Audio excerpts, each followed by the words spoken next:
ஆண்டவராகிய இயேசுவின் நாமத்தில் வாழ்த்துக்கள். மீண்டுமாக எபிரேயர் புஸ்தகம் 1ஆம் அதிகாரம் 4வது வசனத்திலிருந்து 14வது வசனம் வரைக்கும் இப்பொழுது நாம் தியானிக்க போகிறோம். முதல் பகுதியிலே பார்த்தோம், இயேசு கிறிஸ்து தீர்க்கதரிசிகளை காட்டிலும் மேலானவர்.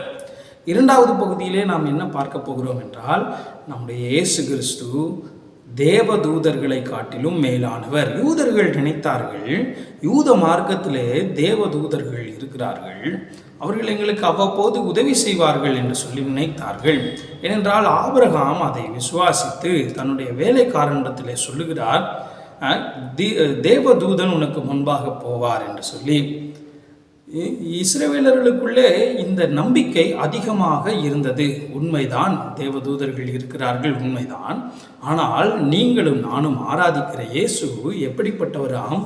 தேவதூதர்களை காட்டிலும் பெரியவர் என்பதை இந்த 10 வசனங்களும் நமக்கு சொல்லித் தருகின்றன. முதலாவது 4வது வசனத்தை பாருங்கள். இவர் தேவதூதரை பார்க்கிலும் எவ்வளவு விசேஷித்த நாமத்தை சுதந்தரித்து கொண்டாரோ அவ்வளவு அதிகமாய் அவர்களிலும் மேன்மை உள்ளவர் ஆனார். தேவதூதர்களை காட்டிலும் இயேசு கிறிஸ்துவிற்கு ஒரு விசேஷ நாமம் கொடுக்கப்பட்டிருக்கிறது. பவுலினிடத்திலே கேட்டால் பவுல் சொல்லுவார், வானோர் பூதலத்தோர் பூமியின் கீழானோர் யாவருடைய முழங்கால்களும் இயேசுவின் நாமத்திற்கு முன்பாக முடங்குமா. அப்படி என்றால் வானத்தில் உள்ள தேவ தூதர்களும் இயேசுவுக்கு முன்பாக பணிந்து கொள்ளுகிறார்கள். அந்த இயேசு கிறிஸ்துவின் நாமம் விலையேற பெற்றது. 5வது வசனத்தை பாருங்கள். அதில் இயேசு கிறிஸ்து எப்படி உயர்ந்தவர், தேவதூதர்களை காட்டிலும் இயேசு கிறிஸ்து எப்படி உயர்ந்தவர் என்பதை அந்த 5வது வசனம் சொல்லுகிறது. எப்படி எனில், நீர் என்னுடைய குமாரன், இன்று நான் உம்மை ஜனிப்பித்தேன் என்றும், நான் அவருக்கு பிதாவாயிருப்பேன், அவர் எனக்கு குமாரனாயிருப்பார் என்றும் அவர் தூதர்களில் யாருக்காவது எப்போதாகிலும் சொன்னது உண்டா? இந்த எபிரேய நிருபக்காரன் இந்த 10 வசனங்களிலே அதிகமான வசனங்களை பழைய ஏற்பாட்டிலிருந்தே எடுத்து ஜனங்களுக்கு விளக்கி காட்டுகிறார். இந்த வசனத்தை எங்கே இருந்து எடுத்திருக்கிறார்? சங்கீத புஸ்தகம் 2ஆம் சங்கீதம் 7வது வசனத்திலிருந்து. அது ஒரு மேசியாவை குறித்த சங்கீதம். அந்த சங்கீதத்திலிருந்து எடுத்து சொல்லுகிறார், இயேசு கிறிஸ்து ஒரு வேலைக்காரன் அல்ல, இயேசு கிறிஸ்து தேவனுடைய குமாரன் என்பதை அதை விளக்கி காட்டுகிறார். அவர் எனக்கு குமாரன் என்பதை இந்த இந்த இந்த வசனத்தில் எபிரேய நிருபக்காரன் கோடிட்டு காட்டுகிறார். அதற்கப்புறம் 6வது வசனத்தை பாருங்களேன்.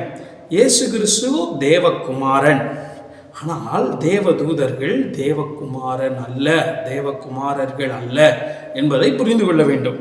அடுத்து 6வது வசனம் சொல்லுகிறது, தமது முதற் பேரானவரை உலகத்தில் பிரவேசிக்க செய்த போது தேவதூதர் யாவரும் அவரை தொழுது கொள்ள கடவர்கள் என்றார். பாருங்கள், இயேசு கிறிஸ்து இந்த பூமிக்கு வந்த உடனே அவர் எப்படிப்பட்டவராம்? தேவனுக்கு முதற் பேரானவர். அப்படி என்றால் ஃபர்ஸ்ட் பார்ன் ஆஃப் காட், ஆண்டவருடைய முதல் பிள்ளை. முதல் பிள்ளையும் அவர்தான், கடைசி பிள்ளையும் அவர்தான். நாமும் அவருக்கு பிள்ளைகள் தான். ஆனால் முதற் பிள்ளை என்று சொன்னால் அது கொஞ்சம் விசேஷம் தானே. அங்கே பாருங்களேன், ரோமர் 8ஆம் அதிகாரம் 29வது வசனத்திலும் வாசிக்கிறோம். அடுத்து, angels are the servant and after worship to the Son. தேவதூதர்கள் எல்லாரும் ஆண்டவரை என்ன செய்தார்கள்? இயேசு கிறிஸ்துவை ஆராதித்தார்கள். நாம் பார்க்கிறோம், தேவதூதர்கள் மெய்ப்பர்களுக்கு அந்த செய்தியை சொன்ன உடனே அவர்கள் எல்லாரும், வசனம் சொல்லுகிறது, உடனே வானத்தில் இருந்து பரமசேனையின் திரள் தோன்றி உன்னதத்தில் இருக்கிற தேவனுக்கு மகிமையும் பூமியிலே சமாதானமும் என்று சொல்லி பாடி அவரை மகிமைப்படுத்தினார்கள். நம்முடைய இயேசு கிறிஸ்துவை இந்த தூதர்கள் வணங்குகிறார்கள். யூதர்களே கவனியுங்கள், நீங்கள் இந்த இயேசுவை விட்டு போக வேண்டும் என்று நினைக்கிறீர்களே, இந்த இயேசு தூதர்களால் வணங்கப்படுகிறவர் என்பதை அங்கே எபிரேய நிருபக்காரன் சொல்லுகிறார். 7வது வசனம் சொல்லுகிறது, தேவதூதர்கள் யார் தெரியுமா? 7வது வசனம் தேவதூதரை குறித்தோ, தம்முடைய தூதர்களை காற்றுகளாகவும் தம்முடைய ஊழியக்காரரை அக்னி ஜுவாலைகளாகவும் செய்கிறார் என்று சொல்லி இருக்கிறது. நீங்கள் நினைக்கிறீர்களே தேவதூதர்கள் இருக்கிறார்கள் என்று. இந்த தேவதூதர்கள் வெறும் காற்றுகள் தான். அவர்கள் ஆண்டவர் சொல்லுகிற இடத்திற்கு போகிற காற்றுகள் அல்லது அக்னி ஜுவாலைகள் என்று சொல்லி அவரை இப்படி வர்ணிக்கிறார். 8வது வசனத்தை பாருங்களேன். 8வது வசனம், இந்த இயேசு கிறிஸ்து யார் என்றால் ஜீசஸ் இஸ் த கிங். ஆண்டவர் இந்த இயேசு கிறிஸ்து யார் என்றால் இவர் ஒரு ராஜா என்பதை விளக்கி காட்டுகிறார். ஏனென்றால் ராஜாவுக்கு ஒரு ராஜ்யம் இருக்கும், ராஜாவுக்கு ஒரு செங்கோல் இருக்கும், ராஜா என்று சொன்னால் ராஜாவுக்கு ஒரு சிங்காசனமும் இருக்கும். இந்த 3 வார்த்தைகளையும் இந்த 8வது வசனத்தில் எபிரேய நிருபக்காரன் சொல்லுகிறார். குமாரனை நோக்கி, தேவனே உம்முடைய சிங்காசனம் என்றென்றைக்கும் உள்ளது, உம்முடைய ராஜ்யத்தின் செங்கோல் நீதியுள்ள செங்கோலாய் இருக்கிறது. நம்முடைய ராஜா இயேசு கிறிஸ்துவுக்கு ஒரு சிங்காசனம் இருக்கிறது.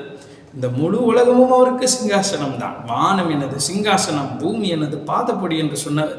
ஆனால் அதை எல்லாவற்றை காட்டிலும் நம்முடைய இருதயத்தில் அவர் வாசம் பண்ண விரும்புகிறார். தேவ பிள்ளைகள் கூடியிருக்கிற இடம் அவருக்கு சிங்காசனத்தை அமைக்கிறது. வெளிப்படுத்தின விசேஷத்தில் வாசிக்கிறோம், மனிதர்கள் மத்தியிலே வாசம் பண்ணுகிறார். அவருடைய சிங்காசனம் என்றென்றைக்கும் உள்ளது. அப்படி என்றால் அதை யாரும் அழிக்கவே முடியாது. அடுத்து அவருக்கு ஒரு ராஜ்யம் இருக்கிறது. இந்த ராஜ்யம் உலகத்துக்குரிய ராஜ்யம் அல்ல. உலக மனிதர்கள் அரசாளுவது போல இவர் அரசாளவில்லை. உலக மனிதர்கள் ராஜ்யபாரம் பண்ணுவது போல இவர் ராஜ்யபாரம் பண்ணவில்லை. இவருடைய அரசாட்சிக்கு முடிவு இல்லை. இது ஆவிக்குரிய அரசாட்சி. இன்றைக்கு அந்த அரசாட்சியிலே கர்த்தர் உங்களையும் என்னையும் ராஜாக்களாக வைத்திருக்கிறார். ஆமென். அடுத்து அவருக்கு செங்கோல் இருக்கிறதாம். அந்த செங்கோல் நீதியுள்ள செங்கோலாய் இருக்கிறது. ஆண்டவர் கரத்திலே ஒரு செங்கோல் வைத்திருக்கிறார். பிரியமானவர்களே, நீங்கள் நினைக்கிறீர்கள் தேவதூதர்கள் அங்கே இருக்கிறார்கள் என்று சொல்லி. ஆனால் தேவதூதரை காட்டிலும் இயேசு எப்படி பெரியவர் தெரியுமா? இயேசு ராஜாதி ராஜா. அவருடைய தொடையிலே ஒரு நாமம் எழுதப்பட்டிருக்கிறதாம், ராஜாதி ராஜா, கர்த்தாதி கர்த்தா என்பது அவருடைய நாமம். இந்த உலகத்தில் எத்தனை ராஜாக்கள் ராஜ்யங்கள் வந்தாலும் நம்முடைய இயேசுவின் ராஜ்யத்துக்கு முடிவே இராது. பிறக்கும் போதும் ராஜாவாக பிறந்தார், மரிக்கும் போதும் அவரை குறித்து சொன்னார்கள் யூதர்களின் ராஜா. இன்றைக்கு யூதர்களுக்கு மட்டுமல்ல ராஜா, இயேசுவை விசுவாசிக்கிற எல்லாருக்கும் அவர் ராஜாவாக இருக்கிறார். 9வது வசனத்தை பாருங்களேன். 9வது வசனத்தில் சொல்லப்பட்டிருக்கிறது, நீர் நீதியை விரும்பி அக்கிரமத்தை வெறுத்திருக்கிறீர். ஆதலால் தேவனே, உம்முடைய தேவன் உமது தோழரை பார்க்கிலும் உம்மை ஆனந்த தைலத்தால் அபிஷேகம் பண்ணினார் என்றும் கர்த்தாவே, நீர் ஆதியிலே பூமியை அஸ்திவாரப்படுத்தினீர். வானங்கள் உம்முடைய கரத்தின் கிரியைகளாக இருக்கிறது. அடுத்து நீங்கள் கீழே வாசிச்சிங்கன்னா 11, 12 வசனங்களை பார்த்தீங்கன்னா, இந்த இயேசு கிறிஸ்து எப்படிப்பட்டவராம்? அவர் ராஜா மட்டுமல்ல, அவர் சிருஷ்டி கர்த்தா. எதையெல்லாம் சிருஷ்டித்தார்? வானத்தை சிருஷ்டித்தார், பூமியை அஸ்திபாரப்படுத்தினார். அவர் சொல்கிறாரு, ஏற்கனவே 3வது வசனத்தில் நாம் இதை படித்தோம். இப்போ திரும்பவும் இந்த வசனங்களில் சொல்லுகிறார், ஆதியிலே பூமியை அஸ்திபாரப்படுத்தினீர், வானங்கள் உடைய கரத்தின் கிரியைகளாக இருக்கிறது. ஆனால் 11வது வசனம் சொல்லுகிறது, அவைகள் ஒரு நாள் அழிந்து போகும் ஆண்டவரே, நீரோ என்றென்றைக்கும் நிலையாயிருப்பீர். நம்முடைய ஆண்டவர் என்றென்றைக்கும் நிலையாயிருக்கிறவர். வானங்கள் ஒளிந்து போனாலும், பூமி ஒளிந்து போனாலும் வார்த்தை ஒளியாது என்று சொன்னாரே, அதே போல வானங்கள் ஒளிந்தாலும் பூமி ஒளிந்தாலும் இயேசுவை ஒருவரும் ஒழிக்க முடியாது. அந்த வசனம் சொல்லுகிறதே, 12வது வசனத்தை பாருங்களேன். ஒரு சால்வையை போல அவைகளை சுருட்டுவீர், அப்பொழுது அவைகள் மாறிப்போகும். உமது ஆண்டுகள் முடிந்து போவது இல்லை என்றும் சொல்லி இருக்கிறது. ஆண்டவருடைய ஆண்டுகள் ஒரு நாளும் முடிந்து போகும். நீரோ மாறாதவர். Jesus will remain the same. இயேசு கிறிஸ்து நேற்றும் இன்றும் என்றும் மாறாதவராக இருக்கிறார். இவைகள் எல்லாம் மாறி போகலாம்.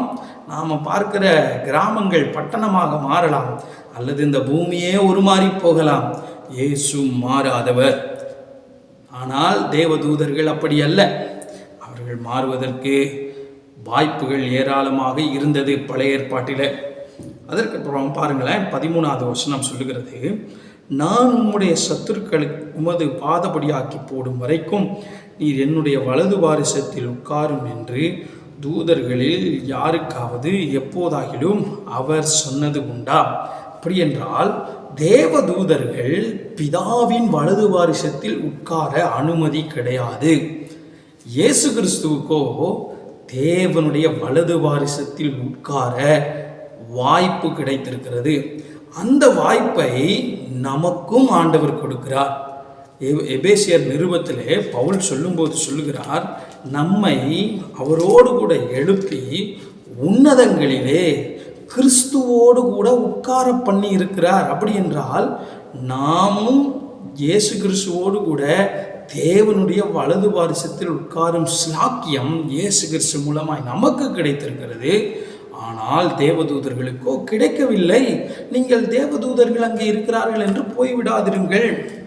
அடுத்து 14வது வசனம் சொல்லுகிறது, ரட்சிப்பை சுதந்திரிக்க போறவர்களின் நிமித்தமாக ஊழியம் செய்யும்படிக்கு அவர்கள் எல்லாரும் அனுப்பப்படும் பணிவிடை ஆவிகளாய் இருக்கிறார்கள். இந்த தேவதூதர்கள் யார் தெரியுமா? இந்த தேவதூதர்கள் காற்றுகள், அக்னி ஜுவாலைகள் என்று சொன்னேன். ஆனால் இங்கே சொல்லப்பட்டிருக்கிறது, angels are servants for the believers. தேவதூதர்கள் தேவ பிள்ளைகளுக்கு வேலைக்காரர்களாய் இருக்கிறார்களாம்.